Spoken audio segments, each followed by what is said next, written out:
Welcome back to the channel, folks, and to another painting tutorial. This is my first 20mm painting tutorial, and to be honest, I think these might actually be the first 20mm figures I've ever painted. But the subject that you can hopefully make out for yourself is Peadot Camo. Now, Peadot Camo is not a camouflage that you're going to decide to paint on your figures because you want something easy to do. It is going to be tricky, but the tutorial I'm going to show you here will hopefully help explain how you can break things down into simple steps, work out your colour palette so you know you're going to get the colours that strike the eye when it's on the tabletop and let everyone see nice and clearly it is Peadot Camo. And that's the important thing, folks, how it looks on the tabletop and whether or not you've got the right balance of colours and the right size of camo blotches and spots. Now, before we get started, I forgot to say that the camo scheme that I've based this on is M44. Now, when I say based, it's because it's really a guide to what I want it to represent rather than a strict reproduction of the M44 camo scheme. At this scale, that would be really quite difficult and for a wargamer probably pointless. The key here is it looks like M44 rather than it matches M44, and that's the basis on which we're going to proceed.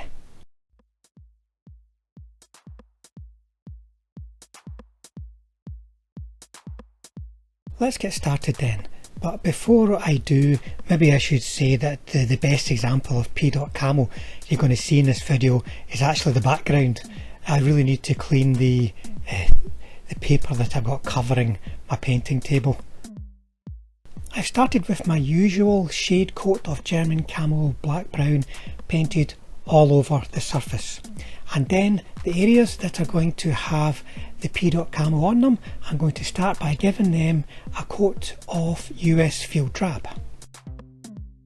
This is a slightly sickly greenish looking light brown colour, but it gives you a nice bright finish but still contrasts with the green that I'll be using and with the pinkish beige red.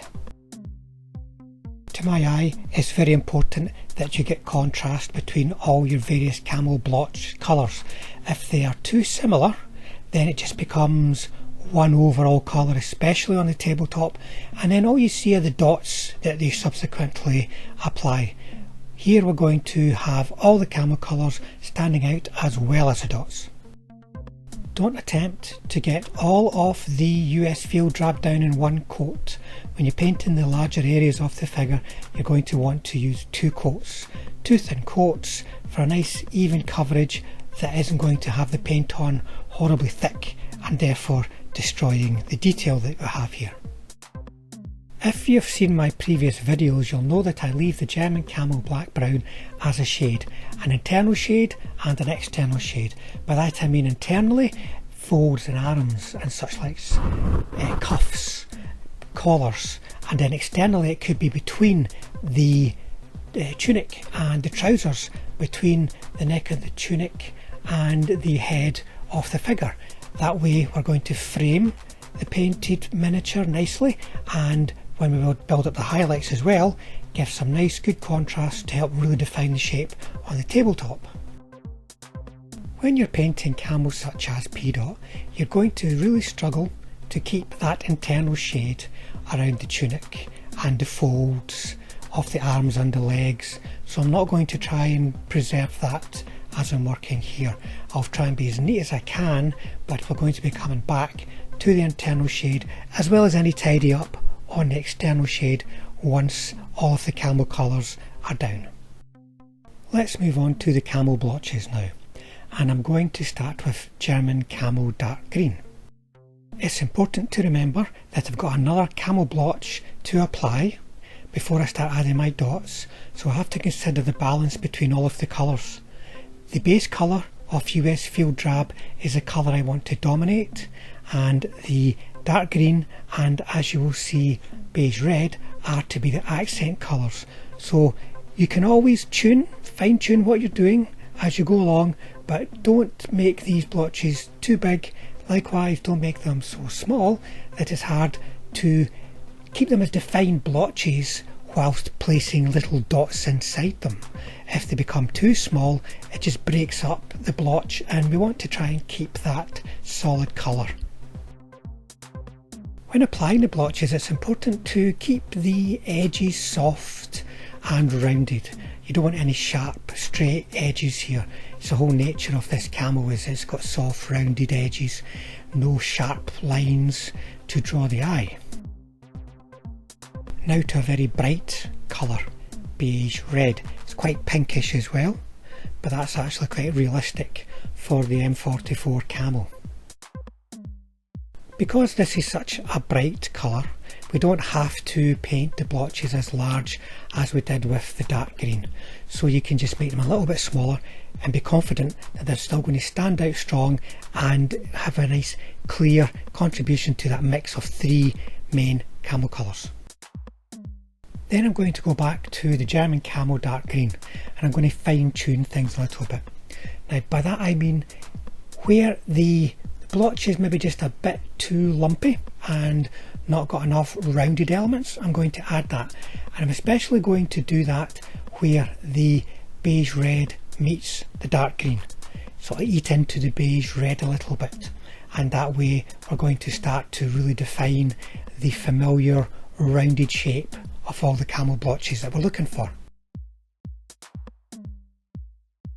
Now that we've got the camo blotches out of the way, we've actually done the most difficult part of the job.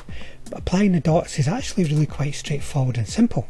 You just need a decent brush, a decent point. You don't have to make any kind of weird workarounds with cocktail sticks or any such thing, because we don't want anything too round as well when these dots are going on. We're just going to get a decent quality brush, and we're going to start with German camo bright green and paint what I describe as a thread of dots running through some of the main camo blotches. But keep this under control, folks. I've used the word thread to describe what I'm doing here. It's not to cover the whole surface. The main camo dots are going to be based on, to a large extent, the main camo blotches that we've used. The light green is much more of an accent. Then we're back to the German camo dark green, and we're going to apply dots of that into the beige red blotches. It's important now that you get these dots the right size. When you're applying the dots, if they're too small, everything starts to look just a bit messy and scratchy. And if the dots are too big, then they really start to dominate the camo blotches that are containing them. So just a bit of practice here, and you'll see pretty quick, your eye will tell you when you're on the right lines, and just stick with that once you've got it.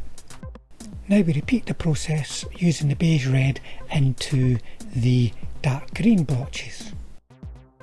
Swapping the blotch and dot colours in this way really helps to give us the contrast we need to make these stand out on the tabletop, so they're not just a bit of a mess.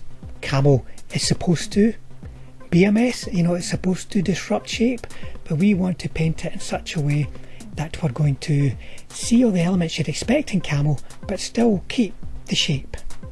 Now for the US field drab, and it's important here that we choose a dot colour that is in the same kind of palette but is going to be strongly contrasting so that it stands out against the background. So I'm going to use Iraqi sand. It's a nice light colour that isn't too bright, and by that I mean you can clearly see it standing out against the background colour of the US field drab, but it's not super neon bright. It looks as though it should be there, and it's really helping reinforce the Peadot look that we're after. Now you may remember I mentioned internal shade. When you're applying all these blotches all over the figure, you can't really maintain that internal shade. You can't protect it. If you try to, you're just going to be in a whole world of pain, and it's going to look really messy. So now we've got our nice camo colours down, we're going to go back and cut in the shade as required.